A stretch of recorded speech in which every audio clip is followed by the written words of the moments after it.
Þá hérna síðastur á svið fyrir kaffi. Það hann Þröstur Eysteinsson, fyrrum skógræktarstjóri og skógerðafræðingur. Hann ætlar að svara spurningunni eða ræðum hana allavega. Í hverju felst seigla skóga og skógræktar? Gjörðu svo vel, Þröstur.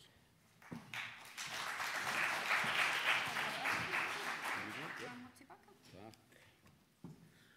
Komið sæl.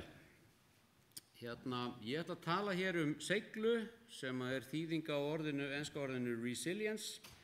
Hefur líka verið kallað þanþol en ég kýs að nota seiglu sem þýðingu. Og þetta hugtak þetta passar. Þetta hugtak sem fæst við framvindu vistkerfa eftir rask. Og þar sem við erum að tala skógrækt hér, þá ætla ég að halda mig fyrst og fremst við skógarvistkerfi. Það annað hugtak sem þá sem sagt mótstaða og þýðing á enska hugtakinu resistance, sem mælikvarði á það hversu mikið álag skógar þola án þess að breytast eða án þess að breytast að ráði. En þegar við erum að tala seiglu, þá erum við alltaf að tala að það sé rask eða það sé mikið álag eða hafi átt sér stað rask sem skemmdi skóginn á einhvern hátt, meira eða minna, og þá spurning hvernig hann nær sér.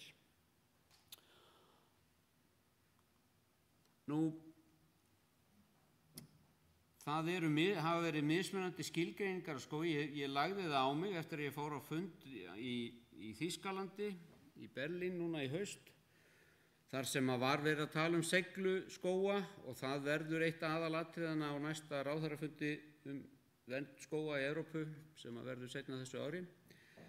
Og þar var verið að tala sem sagt seiglu. Síðan lagðist ég í literatúrin eftir þann fund og þá var til þessi fyrirlestur og reyndar grein sem að koma út í skógræktarritinu. Og mest af svona skrifunum seiglu hafa verið vangaveltur hvernig eigi að skilgreina hana. Og þá og síðan eru atvikssögur sem hafa það sem raski hefur verið lýst og viðbrögðum skóganna í kjölfarið. Upphaflega var talað seiglu sem það sem núna kallað verkfræðilega seigla. Það að segja að það komi aftur nokkurn veginn sama vistkerfið og var áður. Og til þess að vera hægt sé að tala seiglu, þá þarf það að gerast. Síðan breytist það og breytast hugmyndir manna hvað seigla sé, og þá farið að tala vistfræðilega seiglu. Og þá felst það í því að sambærilegt vistkerfi, skógur aftur, komi tilbaka eftir rask, en viðurkenning á því að það verði aðeins öðruvísi skógur. Það verði kannski aðeins öðruvísi tegundasamsetning sem kemur tilbaka, kannski öðruvísi uppbygging, arkitektúr sem kallað og svo framvegis. Þá fæst þessi vistfræðilega seigla líka við þolmörk, hversu mikið má raski vera eða hversu mikið má álagið vera þannig að sambærilegt vistkerfi komi ekki tilbaka. Það að segja skógurinn hverfi og eftir verði bara mólendi eða bara melar. En það sem meira talað núna, undanfarin ár, svokallað félagsvistfræðileg seigla. Og þar átt við að skógur geti á ný og á ásættanlegum tíma skaffað nauðsynlega vistkerfisþjónustu. Ekkert endilega með sömu tegundasamsetningu skógar, ekkert endilega með svipari uppbyggingu, en það krafa góða virkni, góðan vöxt, og það áhersla á vistkerfisþjónustu.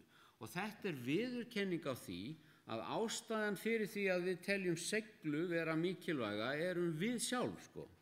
Það vistkerfisþjónustan sem við notfærum okkur, hvort það efnislega gæði eins og timbur eða útivist eða hvað nú Náttúrunni alveg sama hvort það skógur eða mólendi eða melur, en okkur ekki sama.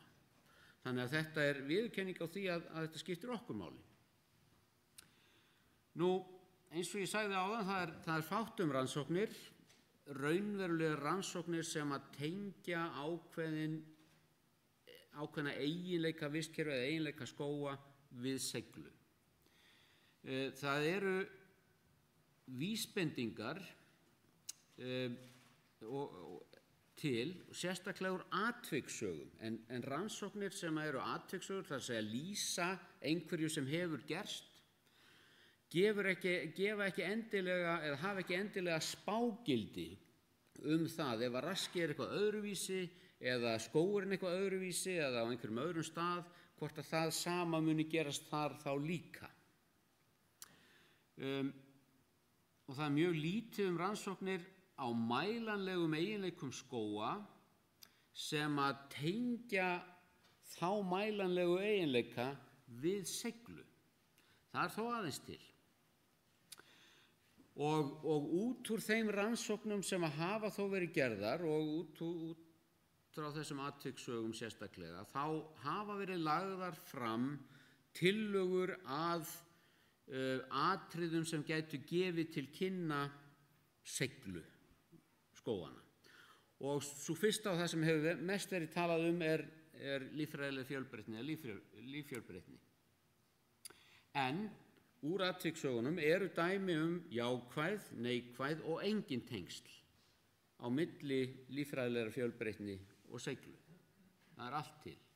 Það er engin ein almenn regla sem er benda á að það er ekki hægt að benda á að því fjölbreyttari sem skógur er, tegundafjölbreyttari eða erfðafræðilega fjölbreyttari, því seigari er hann. Það er ekki hægt að halda því fram út frá atvikssögunum. Auk þess er erfitt að mæla fjölbreytni, líffræðilega fjölbreytni, en það er reyndar veggspjald í dag sem að gefur til kynna að það gæti orðið auðveldara í framtíðinni með því að erfðagreina bara allt DNA sem finnst á svæðinu og tengja það við líffræðilega fjölbreytni. Þá þarf ekki að fara út og telja tegundir eða erfðagreina allt saman. En það gæti komið en það er erfitt núna og talning á einstökum lífveruhópum eins og háplöntum eða fuglum gefur voðalega lítið til kynna heildar líffræðilega fjölbreytni. Frumframleiðsla er annað sem hefur verið bent á að gæti verið vísbending seiglu, því öflugra sem vistkerfið er, því meiri frumframleiðslan er, og þá er ég að tala ljóstillífun og breytingu hennar í lífmassa, að því seigara sé vistkerfið. En því miður þá er það sama þetta að segja, þetta er auðvelt að mæla, en það er sama þetta að segja á líffjölbreytni, það eru dæmi fylgni við seiglu og enga fylgni við seiglu. Og jafnvel neikvæða fylgni við seiglu. Íslensku birkiskógarnir voru örugglega framleiðslu meiri heldur en mólendi eða hvað þá melar, en þeir sýndu ekki seiglu gagnvart landnotkuninni sem varð í kjölfar landnámsmanna. En móarnir sýna ágæta seiglu þar og melarnir alveg mjög góða seiglu.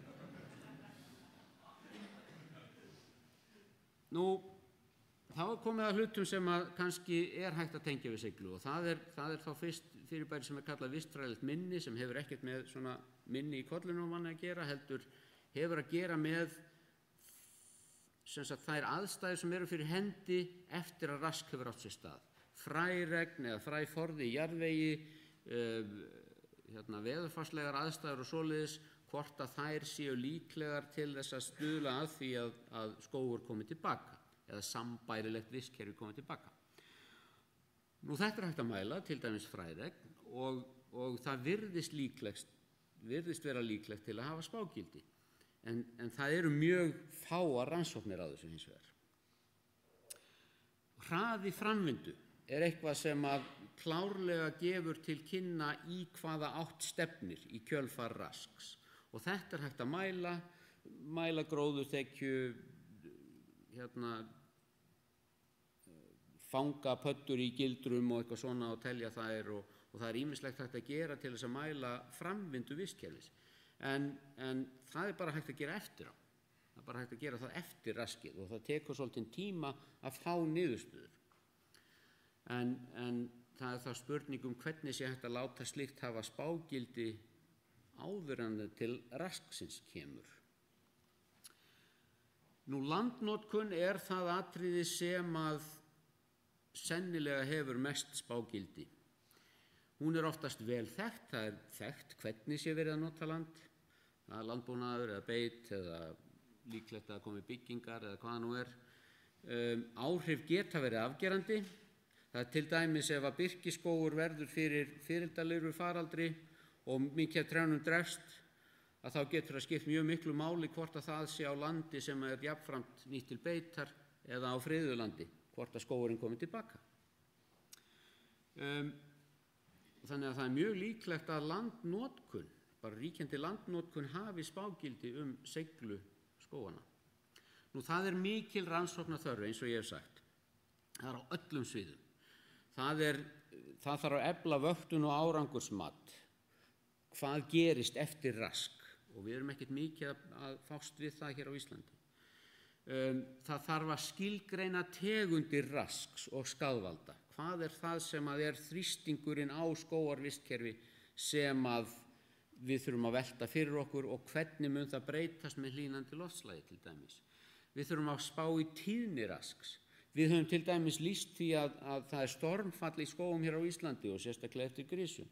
En við erum ekki að mónitora það hver tíðni stormfalls Við tökum ekki saman tölur það, saman með skógarelda.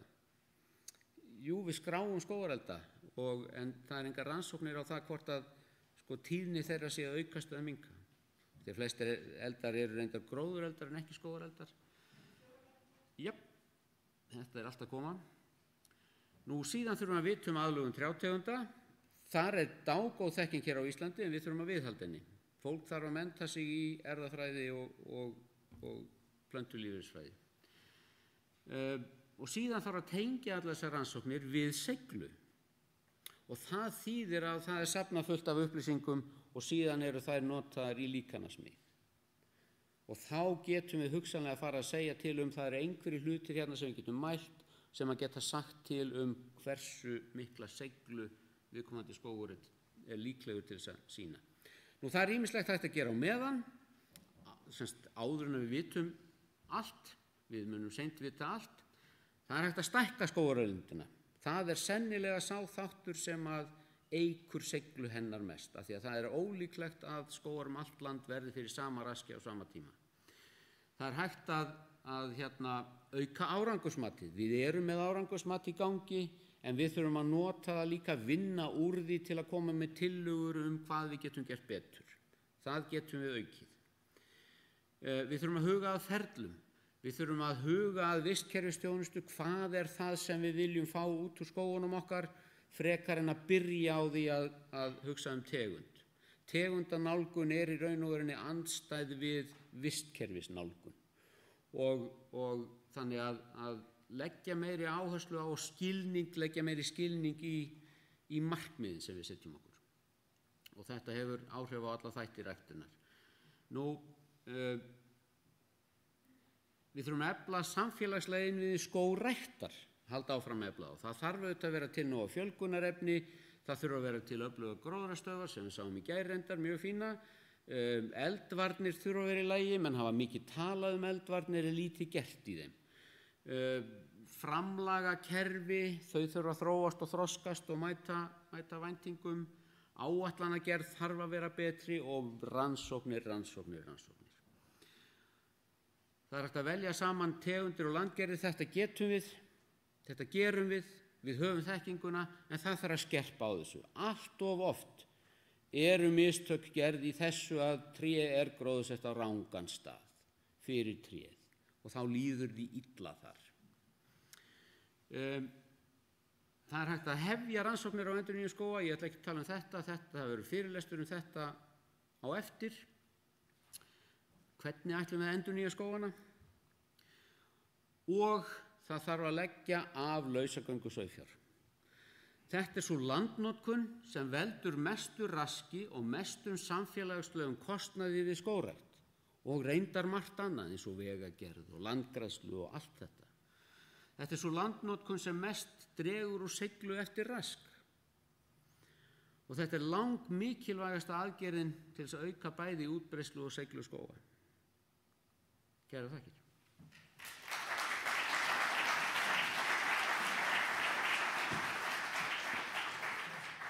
Takk Takk fyrir þetta, Þröstur. Þetta mjög mikilvægt viðfangsefni að efla seigluskóga. Ég að reyna að efla seiglunemenda sem læra náttúruvísindi. Þannig að við getum verið að fást við seiglu á ýmsum sviðum. Þannig að ef þú eflir seigluna hjá skógunum og ég hjá nemendunum, erum við þá ekki bara á góðri leið? Já, við erum á leið, sko. Fáum kannski einhverja sveitarstjórnarmenn með seiglu sem sýna seiglu í skógrækt. Þeir eru meiri vandamál. Einhverja spurningar? Ein spurning til Þrastar áður en við hendum okkur í kaffi.